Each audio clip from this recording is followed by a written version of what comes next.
Buenas tardes.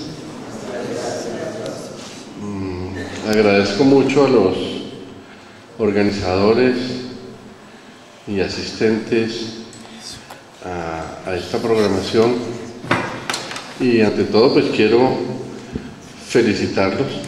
Yo considero muy afortunado de compartir con ustedes este espacio de reflexión y los felicito. Encontrarse con intereses en el día de hoy en torno a la cultura de la filosofía, a mi modo de ver, es no solo un acierto, sino un destello de esperanza para nuestro país.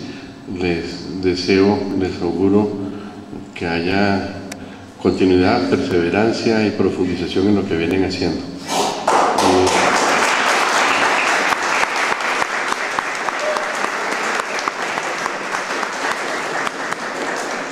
Y más aún, yo les confieso también que en lo personal me siento conmovido, en el mejor de los sentidos posibles, y este tipo de circunstancias de alguna manera pero reconcilio uno con la vida, como que vale la pena seguir insistiendo, seguir haciendo esfuerzos, porque hay eco y porque más personas desde distintas partes están sintonizadas en torno a que vale la pena progresar, mirar más lejos, llegar más profundo, y de ahí van a salir sin lugar a dudas soluciones o propuestas interesantes para nuestro país, para nuestra sociedad que atraviesa circunstancias tan difíciles.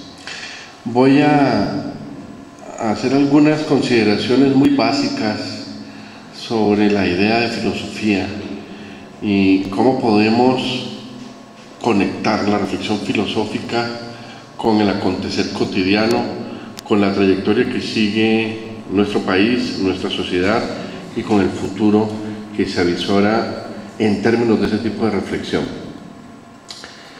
Estoy cada vez más convencido de la pertinencia del análisis y la reflexión filosófica como la manera de avisorar nuevos rumbos, nuevos modos de vivir, de convivir y de plantearnos retos hacia el futuro.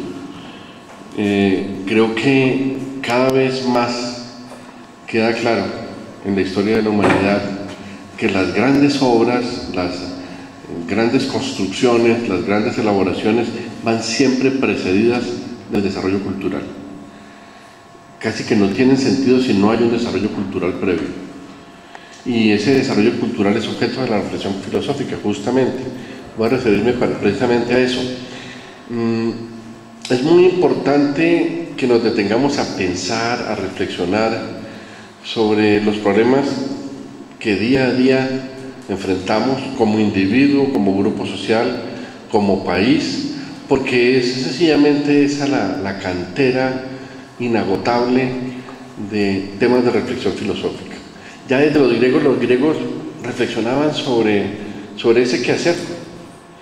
En su momento los griegos se planteaban qué es la realidad, de qué están hechas las cosas. Su horizonte fue el horizonte de la physis, de la física. Su reflexión era eso, de qué estamos hechos nosotros, de qué está hecha la naturaleza, de qué está hecho el ser humano, de qué está hecha la sociedad. Y esa preocupación se mantuvo vigente durante varios siglos, muchos siglos, 1000 años, poco menos. Luego irrumpe con el cristianismo otro tipo de horizonte de reflexión filosófica, el horizonte de la creación y la relación del ser humano con lo que en su momento se consideraba como el único eje central, que es Dios, o sea, la divinidad. La relación del ser humano con la divinidad central también durante 1000 y pico de años. La reflexión filosófica era por el lado de qué tipo de relación hay entre los hombres y Dios, y eso es lo que marcaba, esa consideración era la que marcaba todas las reflexiones filosóficas, más o menos hasta la época de Descartes, o sea, el 1600, en fin. Luego surge otro tercer horizonte importante, que es el horizonte que está relacionado con el conocimiento, con el tema del conocer. Es el horizonte muy marcado desde Descartes y que se consolida como reflexión en Kant, de la subjetividad como sujeto que conoce, sujeto cognoscente. Entonces tenemos el horizonte de la physis, de la realidad, el horizonte de la creación, el horizonte de la subjetividad, todo el sujeto que conoce, y después hay una serie de fracturas en torno a esto, porque surge lo que se ha considerado en el siglo XIX la llamada filosofía de la sospecha. Se sospecha de ese sujeto que conoce y que es homogéneo. Se sospecha desde el punto de vista ético con Nietzsche, desde el punto de vista social, económico y político con Marx, y desde el punto de vista psicológico con los análisis de Freud. Entonces ese sujeto es objeto de una problematización, es sujeto de un cuestionamiento, y hacia fines del siglo XIX, comienzos del siglo XX, irrumpe un nuevo horizonte, el horizonte del lenguaje. Digamos que hacia fines del siglo XIX, comienzos del siglo XX, no importaba el discurso filosófico en tanto que conjunto denunciado sobre cualquier problema, porque había lo que técnicamente se denominaba transparencia semántica, no había problemas de significado. A lo largo del siglo XX se profundiza en una perspectiva que lo que se plantea es: cuestionémonos la manera como utilizamos el lenguaje. Y en esa línea es interesante lo que podemos hacer, y en este espacio sí que va a ser especialmente interesante, bajo el entendido de que el lenguaje, el pensamiento y la acción están íntimamente conectados. Si se quiere, hay una especie de condición de ensamble entre el pensamiento, el lenguaje y la acción. Nosotros pensamos para actuar y en función de actuar frente a la realidad física, frente a nuestros semejantes, frente a la solución de nuestros problemas, y para eso pensamos para actuar frente al medio físico y el medio social, pero pensamos con lenguaje. Los seres humanos tenemos esa condición especial. Nuestro pensamiento, los animales también piensan, nuestros pensamientos están íntimamente ligados a la utilización del lenguaje. Y aquí la reflexión sobre el lenguaje va a ser especialmente interesante. Y eso es algo que yo creo que a todos nos tiene que motivar. Empezar por la manera como estamos pensando, empezar por analizar, por reflexionar, por problematizar la manera como nos dicen que tenemos que pensar. Porque eso que en un momento dado se considera sacralizado, de una vez y para siempre fijo, es objeto de múltiples condicionamientos y de transformaciones sucesivas. Pero ni en el colegio, ni en la primaria, ni en el bachillerato, ni en la misma universidad se toca a fondo el problema de cómo hay una serie de acomodamientos y manipulaciones en torno al lenguaje y a lo conceptual.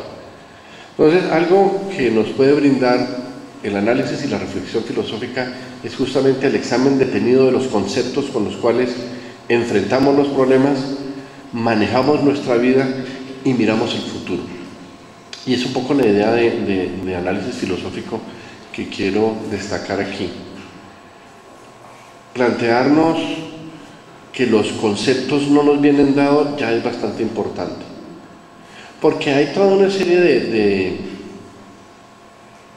digamos que de ejercicios profesionales que se ocupan es de manipular eso, la manera como nosotros pensamos, y toda esa información nos llega mediada por la publicidad, por vía de televisión, por vía de radio, por vía de prensa escrita, muchas veces de manera descarada, muchas veces en forma, dijéramos que disimulada. Nos están condicionando todo el tiempo. Entonces, un primer ejercicio es analizar los conceptos con los cuales pensamos la vida y pensamos los problemas. Esos conceptos tienen que ser objeto de ese análisis reflexivo, y es un primer paso que tenemos que dar en torno, en primer lugar, a la comprensión de lo que pasa y de lo que nos pasa. En segundo lugar, a la interpretación de lo que se nos dice. Es lo que tiene que ver con la atribución de significado de lo que nos dicen, para luego pasar al análisis de lo que ocurre, de las situaciones y de los mensajes que nos llegan, y luego entrar allí sí a examinar con qué razonamientos abordamos los problemas y con qué argumentos se nos presentan las situaciones a nosotros. Bueno, esto es válido para Colombia, es válido para Europa, es válido para el mundo entero, pero sobre todo en nuestro medio es especialmente importante. Es importante, por ejemplo, para dilucidar, para esclarecer, para, de alguna manera, superar algo en lo cual nos venimos embarcando desde hace mucho tiempo. Yo creo que desde que hemos sido objeto de dominación colonial. Pero en Colombia es especialmente interesante hacer ese examen. Es lo que se llama el eufemismo. El eufemismo es una manera disimulada de referirse a las cosas.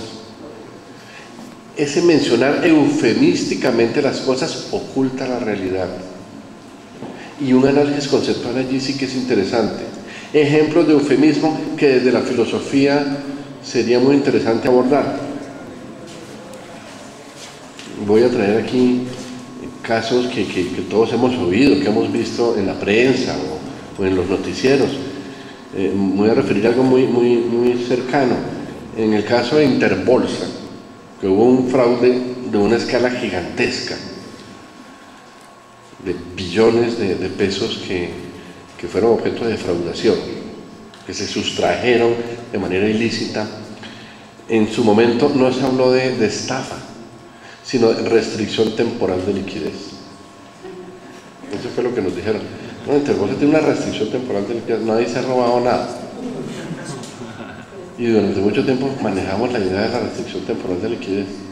Después, cuando uno se viene a dar cuenta, es que sencillamente no van a pagar lo que deben. Dice, pero esto se parece como una estafa, restricción temporal de liquidez. Hay eufemismos cuando no se habla, por ejemplo, de falsedad, sino de información asimétrica. Una cosa es lo que ocurre y otra cosa es lo que se dice. Hay asimetría de la realidad y lo que se dice en la realidad. Información asimétrica no es lo mismo que falsedad. Pero hay otras más complicadas, cuando se dice que en Colombia no hay desplazados sino migrantes voluntarios. Nuevamente el eufemismo. O de un momento a otro desaparecen las bandas paramilitares y ahí es BACRIM, pero de un momento a otro, o sea, de un instante a otro nadie había utilizado el término BACRIM y de ese momento en adelante ya no se vuelve a hablar de grupos paramilitares sino BACRIM, que son los mismos, no, son distintos. La virtualidad, digamos que la magia del lenguaje hace que algo desaparezca y emerja otra cosa nueva. Es un análisis interesante que vale la pena hacer y que vale la pena escudriñar y hablar de, por ejemplo, delitos de lesa humanidad y no sencillamente de falsos positivos. Fíjense que falso positivo es una cosa medio neutra, ¿no? Positivo que no es realidad. Eso no es tan complicado. No es un crimen de lesa humanidad. Entonces, fíjense, todo esto son eufemismos, maneras disimuladas de referirnos a la realidad. Y ahí ese análisis de los conceptos que se están utilizando es muy clave y tiene toda una dimensión y todo un sentido filosófico. Y es lo cotidiano lo que nos está afectando en un momento dado. De modo que no se trata, la invitación que yo hago de vincular la filosofía a nuestra realidad colombiana de un ejercicio de especulación filosófica. No, de abordar lo que nos está ocurriendo con una perspectiva analítica, de rigor, de precisión, como base para una crítica a lo que se está diciendo con respecto a lo que está ocurriendo. Porque yo sí considero que es indispensable profundizar en un análisis previo, como estadio que antecede a una crítica profunda. Y si no hay comprensión, interpretación, análisis y crítica, pues las propuestas que haya de transformación, de cambio, se quedan en el vacío. Se quedan en el vacío y sin sustento. Y eso yo creo que es grave. Y es grave por distintas razones. Es grave porque puede terminar ocultando otras cosas. Yo les recomiendo una novela que con los estudiantes trabajamos con cierta frecuencia, que es 1984, una novela de George Orwell. Incluso hay una película sobre eso, si de alguna manera hay forma de hacer la presentación aquí, sería muy interesante de verla. George Orwell fue un autor inglés que a mediados del siglo XX produjo una novela en donde se imaginaba cómo iba a ser 40 o 50 años después la humanidad, y produjo 1984. Y produjo también otra novela, también se hizo una película, y se puede ver si se alcanza a proyectar aquí, que se llama Rebelión en la Granja, donde hay unos animales que se rebelan contra el dueño de la granja, pero detrás de eso hay una crítica social muy profunda, muy certera además. En unos y otros casos hay, digamos que una especie de adorno, de maquillaje, de presentación falseada de la realidad, y creo que contra eso sigue siendo vigente la mirada filosófica. Y vuelvo a insistir, una mirada filosófica contemporánea no anda por los caminos que se seguían en la época de las anteriores miradas de horizontes como el de la fisis, la creación, la subjetividad y tal. No estamos en la época de los grandes sistemas filosóficos. Hasta mediados del siglo XIX, fines del siglo XIX, cada autor